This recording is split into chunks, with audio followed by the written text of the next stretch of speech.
अस्सलाम वालेकुम रहमतुल्लाहि व बरकातुहू। मेरे दोस्तों, शेख सादी रहमतुल्लाह अलैह फरमाते हैं कि रोज़ ज़मीन पर बहुत सारे ऐसे लोग हैं जो दुनिया वालों को धोखा देते हैं, फरेब करते हैं, अमानतों में खयानत करते हैं, बड़े बड़े जुल्म करने के बाद रातों को उठ के अल्लाह से माफ़ी मांगते हैं। आपको पता है कि अल्लाह से माफ़ी मांगने से गुनाह माफ़ नहीं होते।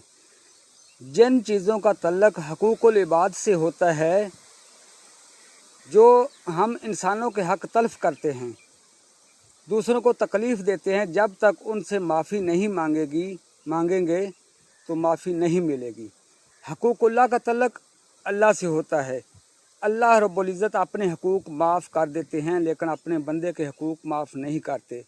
इसलिए रोज़मर्रा की ज़िंदगी में ख्याल किया करें कि हमारी वजह से किसी को तकलीफ़ ना हो, किसी की दिल आज़ारी ना हो।